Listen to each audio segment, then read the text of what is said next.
Yeah,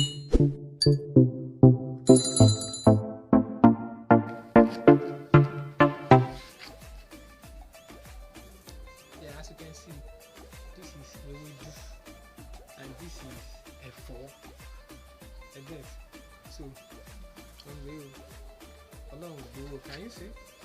Ẹ̀rí ẹ̀pẹ̀ nídìí ẹ̀, àwọn rèé o, ibi tí mo sọ́ọ̀sì wọn ni, ibi tí mo ti tún wọn ni, ewédú lórí rẹ̀ wà ní ẹgbẹ́ yẹn, ṣe rí báyìí sí. So ewédú yìí ẹ̀kẹta rèé o tá ewédú ogún bára wọn, òun gùn bára wọn.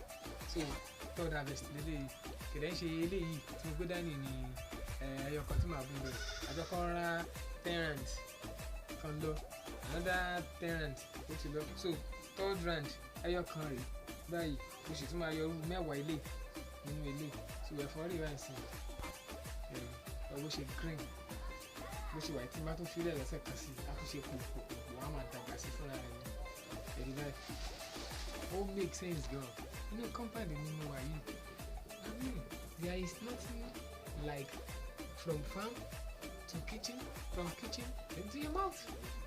Ó ṣiṣẹ́ báyìí, Ọlọ́run tẹ̀ gbogbo. So gbogbo àwọn space kékeré tẹ́ ní lẹ́gbẹ̀lẹ́gbẹ̀lẹ́gbẹ̀ nínú ilé yín, why are you wasting them? Ilé tẹ̀kàn jẹ́ kílẹ̀ máa waste. Ọlọ́run gbogbo, ilẹ̀ kan waste ni. Ẹgbẹ́ nǹkan, take the bold step today.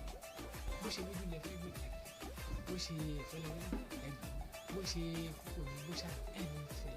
Àní ká fi mú àdínkù bá ọ̀wọ́n gbogbo oúnjẹ tí gbogbo nǹkan ṣe ń wọ́n lọ́jà yìí. I mean, àwọn eléyìí ẹ bá ti ra seed nìkan lẹ́yìn náà, ẹ bá ti ra seed ẹ̀kan fún àwọn sílẹ̀. Máa ṣe